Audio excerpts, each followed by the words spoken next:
Yo guys, it's SnoopsFrog back on the MissMegaBite fragging account. I'd like to start today's video by saying thank you for all the recent support. It gives me encouragement to keep making these videos. So if you do like today's content, a thumbs up would be much appreciated, and if you're new to the channel, do smash that subscription.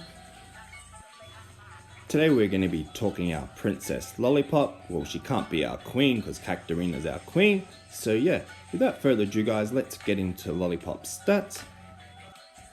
So for the purpose of today's video guys, I have sped up the gameplay. I just felt it was taking too long on the high HP AI units. So the stats I'll be presenting today guys will be based on a level 10 Lollypop. She has a HP of 209, a damage range of 67 to 80, a speed of 12.6 kilometers, and while shooting it's 9.7 kilometers. The respawn of 22 seconds as is a common card, a range of 45 meters, and is strong against buildings. Now when talking her weapon, the magic candy rod has an ammo pool of 14, a reload of 1.1 seconds, a fire rate of 160, a radius of 3 meters, and a base damage of 34.2. Now when talking ability, her gelatina, it has a 12-second cooldown, it takes 0.5 seconds to cast, so half a second there. The radius on the map is 2.5 meters. It does give a push of 15, and you can have a max number of 3 at any given time on the map, and it can be used a total of 3 times each. Now when we start to break the stats down guys and we analyse them to see what they mean, I find the HP is comparable with other light common units. Her speed is super fast, one of the fastest in the game, only 5% slower than Cactarina, both while running and shooting, and Lollypop herself only loses 20% in speed from running to while shooting. I find her damage is mid-range. It does not have much variation from smallest to biggest value, so the worst case you'll still be doing your 67 DPS from no matter where you are on the map, as long as you're hitting the target. Now if you're thinking, oh well your Lollypop's level 10, mine's only a level 7, here's a little tip guys. Each level you go up in card only goes up about 5% HP and 5% extra DPS, so even let's say the level 7 card would only be down on my level 10 card roughly by about 15%. And all her other stats remain the same, so it's only that 15% difference in HP and DPS.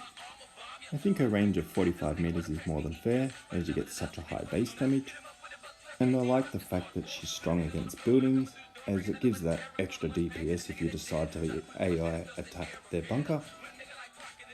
I find her weapon, the candy rod, OP so much that I have a sugar crush. The ammo pool is huge, and with nearly a non-existent reload speed, you can just constantly barrage the opponent using a generous fire rate.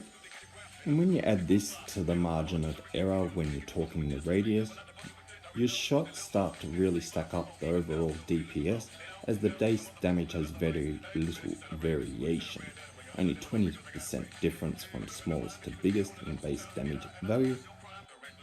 Her ability is so fun and can be used in so many situations. You can use as a mobility tool to bounce from attack to defense. Start playing around with your jump shots, you'll feel really satisfied when you start to land them. You can also use it as a weapon, place it strategically around the map and bounce opponents out of the battlefield. And the fact that you can have 3 deployed on the map at any given time, and you couple that in with it can be used 3 times, there's a potential of 9 bounces. However, you must take into consideration that your AI may use and also the opponent, so try to be really clever when placing, as you don't want to give your opponent any advantage, so direction of arrow is key. As you can see here, it's very fast to deploy. I can deploy it mid-fight, and it gives them the pushback and then creates the distance that I need. Now when playing the tower guys, I was pumping it so fast at levels 1 to 6, using pretty much only candy and no respawn needed. When we hit 7, 8 and 9, the higher HP cards were taking a long time to kill, but we still had the superior mobility to destroy teams, just took a little longer floating in spawn. That having been said, she was still able to keep all AI on their side of the map, and a few times the pushes snuck through, she was able to use her speed in conjunction with her ability to quickly be at the defense of the bunkers.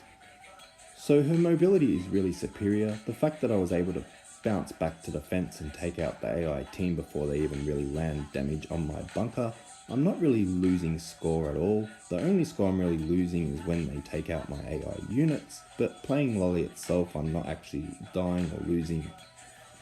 I also like the fact that the Gelatina, her ability, has the push power of 15. It seems to be the right distance from health pack to health pack, so even when you're not talking the tower guys, it's so versatile in arena and tower because you can always just stock up on health and get out of a situation. Like you see here, I'm just destroying whole teams. I know there's a voodoo up top, I'm not silly, but I'm just having fun really sort of destroying them and wrecking them down, and voodoo's time is about to come. So the aim with this Pro Tower Tip series guys was pretty much just to give you strats and tips with common cards and easily obtained cards.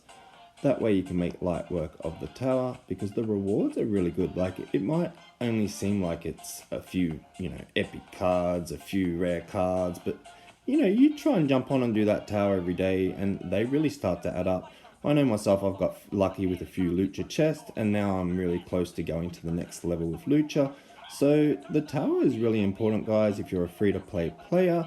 Even if you pay to play, like you can't really say no to them rewards, just the chance at getting some of them epic cards or them rare cards or the cards you're hoping for, you just, increasing your overall chance. Another tip when we're talking chest guys as well, always open the silver ones if you're on playing during the day, or if you're going to have a minute or two to log on, maybe for 1 or 2 frags. I'd suggest doing silver chests during the day and any bigger chests like gold, giant chests, etc. or cards. Open them overnight while you're sleeping, and that's the best way for free to play to get the most coins and the most out of chests. The game is quite generous when we're talking this area, I feel. There is like a big scale of pay to play as well, but I feel like I said before, you're only going up like 5% per level, so a lot of this game does come down to skill, and it's not really pay to win. It does make it easier, I guess, if you got higher level cards, don't get me wrong, but skill more than makes up for that. If you see here, I'm using it as a weapon on the jet, luring her into the Gelatina and she bounces off the map. So in summary guys, I find Lolly really fun to play. I like the fact she is common and easily obtained, and whilst I felt I could destroy units faster with other character options, just the overall play is engaging and entertaining. So that's why she's our princess and has made the Pro Tower tip list. Anyway guys, you've been watching SnoopsFrog on the MissMegaBite fragging account. If you did like today's video, please leave a thumbs up. And if you're new to the channel, smash that subscription button, as if I'm not featured in the game guys, you will miss the latest pro tips. I'm with 3CHO Esports. Be sure to hit up the Questmode in my description and I'll catch you on the next vid. Alright, peace out yo.